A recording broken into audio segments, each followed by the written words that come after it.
శుక్లాంబరధరం విష్ణుం శశివర్ణం చతుర్భుజం ప్రసన్నవదనం ధ్యాయేత్ సర్వవిఘ్నోపశాంతయే. గురు బ్రహ్మా గురు విష్ణు గురుదేవో మహేశ్వరః గురు సాక్షాత్ పరబ్రహ్మ తస్మై శ్రీ గురవే నమః. శృతి స్మృతి పురాణామాలయం కరుణాలయాం నమామి భగవత్పాదం శంకరం లోకశంకరం. వాగర్ధావివ సంపృక్తౌ వాగర్ధ ప్రతిపత్తయే జగతః పితరౌ వందే పార్వతీ పరమేశ్వరౌ. వందే పార్వతీ పరమేశ్వరౌ. సౌందర్యలహరి శ్లోకాల విపుల భావాన్ని గ్రహించడానికి ఈ వీడియోను వీక్షిస్తున్న మీ అందరికీ కూడా నా నమస్కారాలు తెలియజేసుకుంటున్నాను. సౌందర్యలహరి శ్లోకాల యొక్క గ్రంథకర్తలకు, ప్రవచనకర్తలకు అందరకు నా నమస్కారాలు తెలియజేస్తున్నాను. మా గురువు గారైన శ్రీ జ్ఞానేశ్వరాంబ గారి పాదములకు నమస్కరించి వారి ఆశీస్సులను అర్థిస్తూ సౌందర్యలహరిలోని 4వ శ్లోకానికి ఈరోజు విపుల భావాన్ని తెలియజేయడానికి అమ్మవారు నాకు ఇచ్చిన శక్తి మేరకు, జ్ఞానము మేరకు ప్రయత్నం చేస్తాను. ఈ శ్లోకము ఈ విధంగా ఉంటుంది.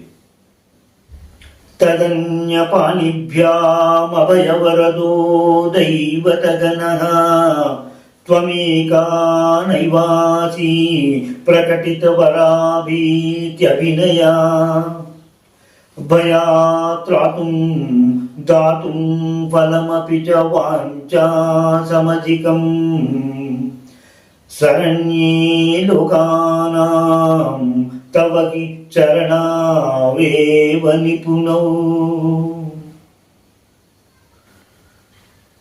ఈ శ్లోకం యొక్క స్థూల భావాన్ని మనం పరిశీలిద్దాం. అమ్మా,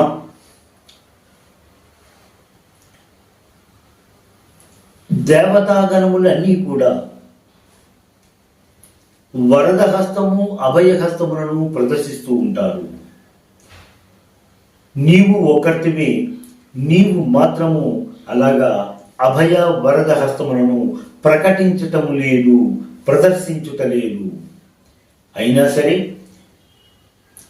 భక్తుల యొక్క భయాన్ని పారద్రోలి వారు కోరుకున్న దానికన్నా ఎక్కువగానే ప్రసాదిస్తూ ఉంటావు.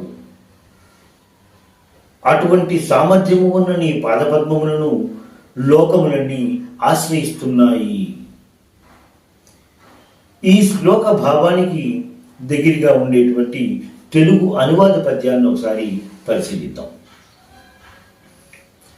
తవ పదద్వయము సకలితములదాయిని కదా విడుపవమ్మా వరద హస్తముని తరుణకు నిజముగా నీ తలపే సకల జయమును నిడుగా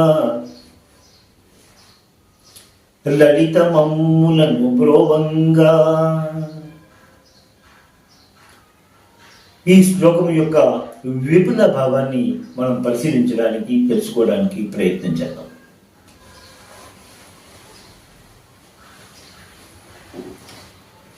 మిగతా దేవతలు అందరికన్నా అమ్మవారు ఎందుకు గొప్పది అనే విషయాన్ని శంకర భగవత్పాదులు ఈ శ్లోకంలో తెలియజేయడానికి ప్రయత్నం చేశారు.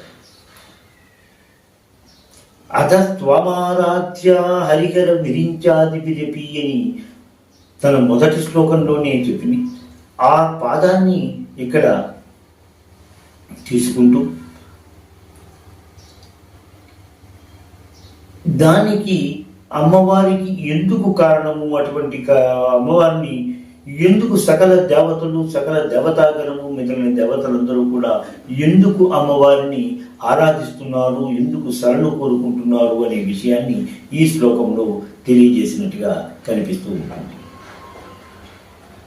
శాక్తేయులమైనటువంటి అందరికీ అమ్మవారు కాక మిగతా దేవతాగణములన్నీ అమ్మవారి యొక్క అంశలుగానే పరిగణిస్తారు. కాబట్టి ఈ శ్లోకము కానీ ఈ శ్లోక వివరణ కానీ మిగతా వారికి ఎటువంటి ఆక్షేపణ కలిగజేయకూడదని నేను మనవి చేసుకుంటున్నాను.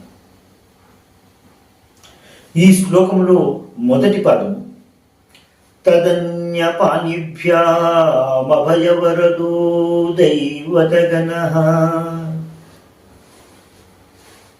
అభయ వరద పాణిభ్యో, రెండు చేతులతోనూ అభయము వరద ముద్రలను ప్రదర్శిస్తున్నారు. ఎవరట?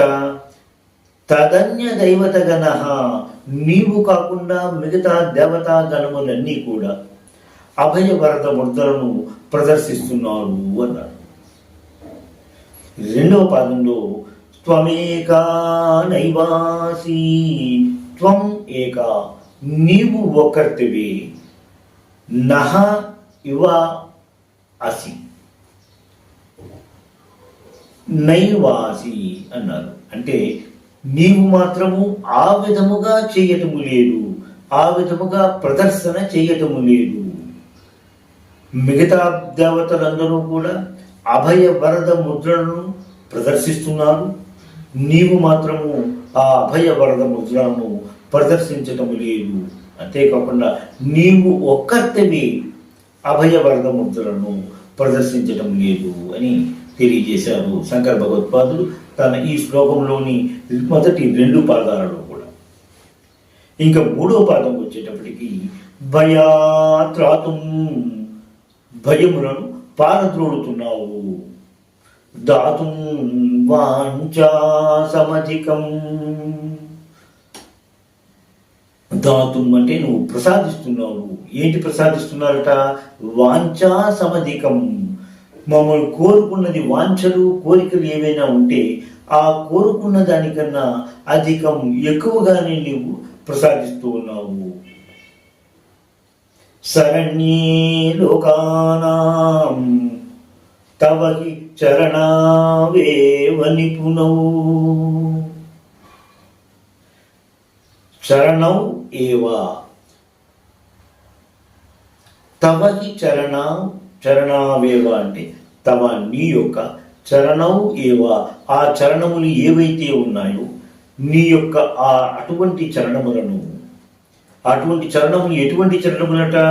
నిపుణౌ, సామర్థ్యము కలిగినటువంటి. ఏమిటి సామర్థ్యముట? శరణ్యే లోకానాం, లోకములు అన్నిటికీ కూడా శరణము ఇచ్చేటువంటి సామర్థ్యము కలిగినటువంటి నీ పాదపద్మములను సకల లోకములు నిన్ను, ఆ పాదపద్మములను ఆశ్రయిస్తున్నాయి అని తెలియజేసుకున్నారు శంకర భగవత్పాదులు ఈ శ్లోకం ద్వారా.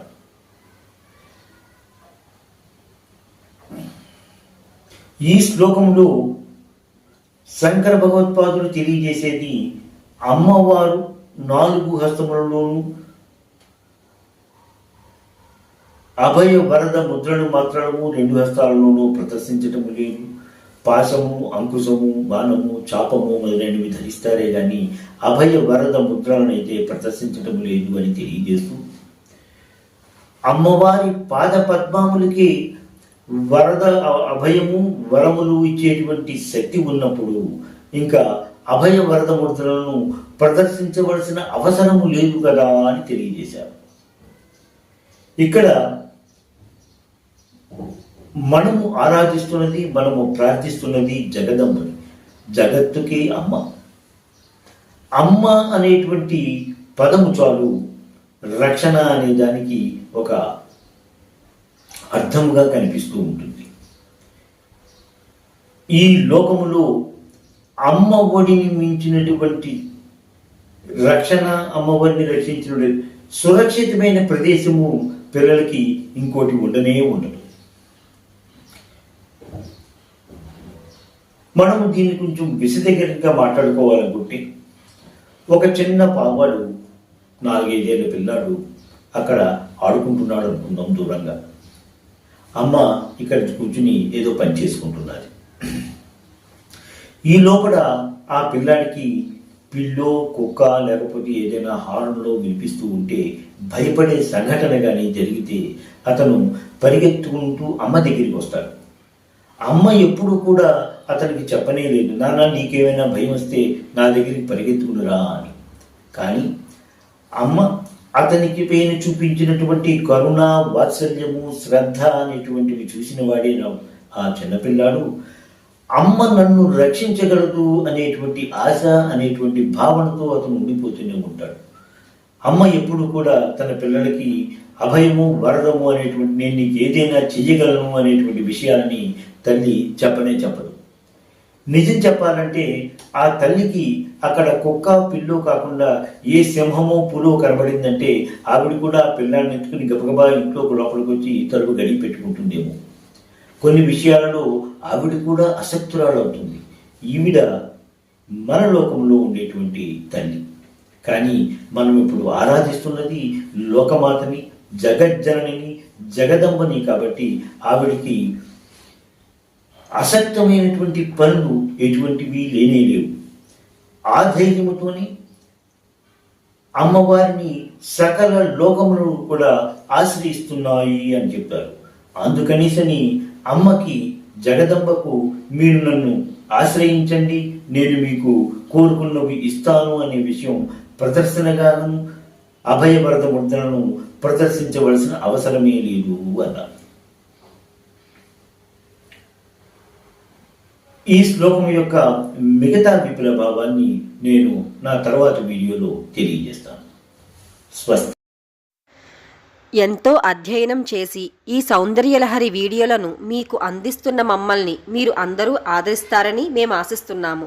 దయచేసి మా ఈ వీడియోలను లైక్ చేసి సబ్స్క్రైబ్ చేయండి.